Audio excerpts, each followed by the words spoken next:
Hi friends, welcome to village tour vlogs. ఇప్పుడైతే మనం 2 బొచ్చి ఒక గిండి చేప కూర అయితే చేయబోతున్నాం. ఎలా ఉంటుందో చేద్దాం రండి మన నెల్లూరు స్టైల్లో.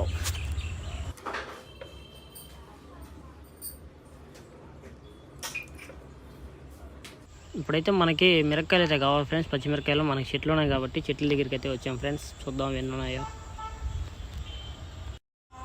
మనకు కొంచెం అయితే కాయలు సరిపోతాయి కాబట్టి కొద్దిగా అయితే కోసుకొచ్చా ఫ్రెండ్స్. మనకి కూరకి సరిపడ్డ సామాన్ అయితే తరిగేసుకుందాం ఫ్రెండ్స్. ఫస్ట్ టమాటా, ఎర్రగడ్డ, కొత్తిమీర, కరివేపాకు, పచ్చిమిరపకాయ, మామిడికాయ వీటిని అయితే తరిగేసుకుందాం ఫాస్ట్గా.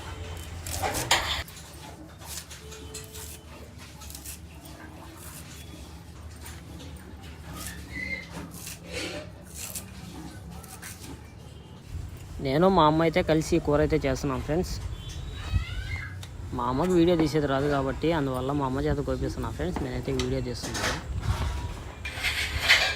మన నెల్లూరు స్టైల్లోకి అయితే మామిడికాయ అయితే ఖచ్చితంగా వేసుకోవాలి ఫ్రెండ్స్. మామిడికాయ వేస్తేనే కూర రుచి మారుతుంది.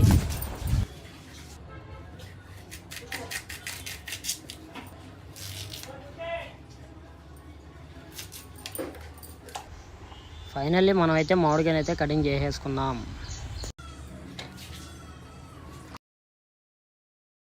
ఈ కూరగాయలు అవి ఇవి మనం కటింగ్ చేసుకోక ముందునే మనం చింతపండు అయితే నానేసుకోవాలి ఫ్రెండ్స్. నానేసుకున్న తర్వాత ఇలా అయితే కలుపుకోవాలి. కలుపుకున్నాక మనకి కూరకి అయితే పులుసు అయితే రెడీ అయిపోతుంది. ముందుగా మనం పొయ్యి మీద అయితే సట్టి అయితే పెట్టుకొని ముందుగా ఆయిల్ అయితే పోసేసుకుందాం ఫ్రెండ్స్. తగినంత జీలకర్ర అయితే కొద్దిగా వేసేసుకుందాము. అలాగే కొద్దిగా మెంతులు అయితే వేసేసుకుందాము.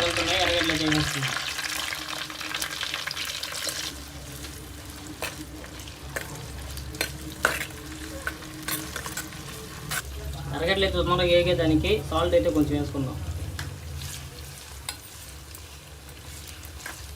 ఎర్రగడ్డలు అయితే ఎగిపోయాయి. కరివేపాకు అయితే వేసుకుందాం.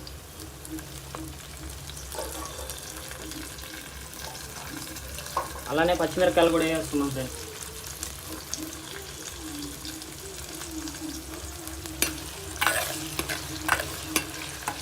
ఇది నేను మా మమ్మీ కలిసి అయితే చేస్తున్నాము నెల్లూరు స్టైల్లో చేపలు కూర. టమాటాలు అయితే వేసేస్తున్నాం ఫ్రెండ్స్.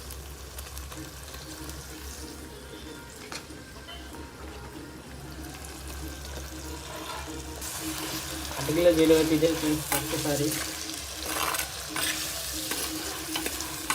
దీన్ని మా సైడ్ అయితే అటికే అంటారు, సట్టి అంటారు. నేనైతే చేయడం ఇదే ఫస్ట్ సారి. మా మమ్మీ వాళ్ళు అయితే చేస్తున్నారు. పసుపు అయితే కొంచెం వేసేస్తున్నాం.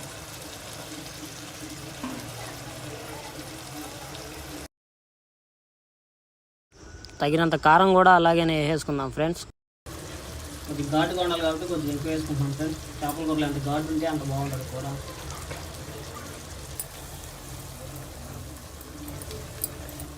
కొంచెం ధనియాల పొడి అయితే వేసుకున్నాం ఫ్రెండ్స్.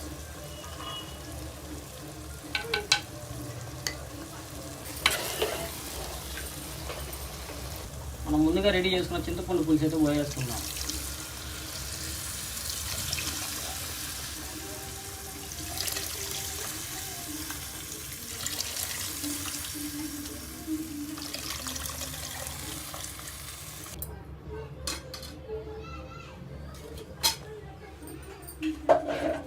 కొంచెం నా ఇంటి ఓవర్ అచ్చ చేస్తుంది ఫ్రెండ్స్. చింతపండు పులుసు పోసేలాగా స్ట్రాంగ్గా అయిపోయింది.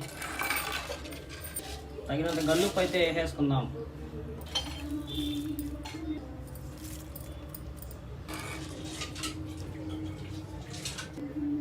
పులుపు ఎక్కువ ఉందా తక్కువ ఉందా చూస్తున్నాం ఫ్రెండ్స్.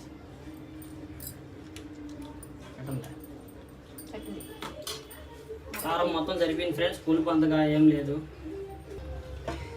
పులుసు అయితే ఒక రోజు ఉడకాలి కాబట్టి మూత అయితే పెట్టేసుకున్నాం ఫ్రెండ్స్.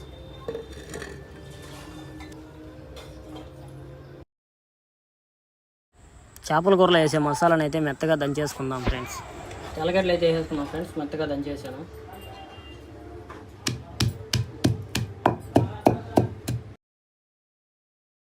మొత్తం దంచేసి ప్లేట్లోకి అయితే తీసేసుకున్నాం ఫ్రెండ్స్. కూర అయితే ఉడుకుతూ ఉంటుంది. టైం అయింది కదా, చూడండి అలా అయితే ఉడుకుతుందో. ఉప్పు తక్కువ వాసన ఉప్పు చేస్తున్నాయి. ఇప్పుడు మనం చేపలు అయితే వేసేసుకుందాం ఫ్రెండ్స్. ఇది బొచ్చి చేప, ఇది అది తలకాయ వేసేసింది మా అమ్మ. ఇది గెండి తలకాయ, 2 చేపలు 3 చేపలు ఫ్రెండ్స్. ఇవి 2 బొచ్చులు 1 గెండి. ఇప్పుడైతే కలిపెట్టుకోవచ్చు ఫ్రెండ్స్ మనము. అంటే ఇప్పుడే ముక్కలు వేసాము, ఇరిగిపోయేదానికి ఛాన్స్ ఉండదు. తర్వాత అయితే మళ్ళీ కలిపెట్టలేము మనము. మూత అయితే పెట్టేసుకుందాం ఫ్రెండ్స్, కొంచెం సేపు ఉడకతాయి. కొత్తిమీర కూడా వేసేసుకుందాం.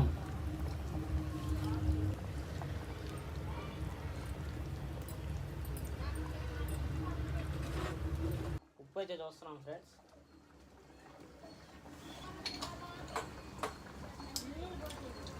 ఉప్పు అయితే కొద్దిగా లైట్గా ఉంది ఫ్రెండ్స్, కొద్దిగా అయితే ఉప్పు వేసేసుకుందాం. చేపల కూర ఉడికేటప్పటికి కొంచెం టైం పడుతుంది. మూత అయితే పెట్టేసుకుందాం.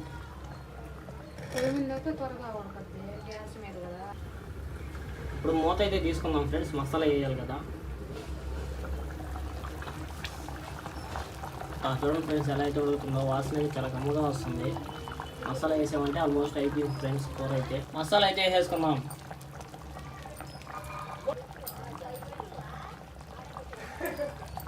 ఇప్పుడు కూరకి రూపురేఖలే మారిపోతాయి ఫ్రెండ్స్ మసాలా తగిలిందంటే. మసాలా కూరలోకి వెనకాల కాబట్టి కొద్దిగా తిప్పుకుందాం ఫ్రెండ్స్.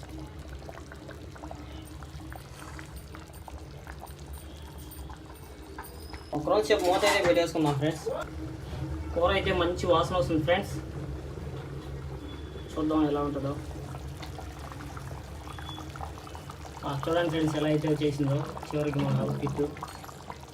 చాలా బాగా అయితే వాసన వస్తుంది ఫ్రెండ్స్. టేస్ట్ చేయడమే కాలేసి.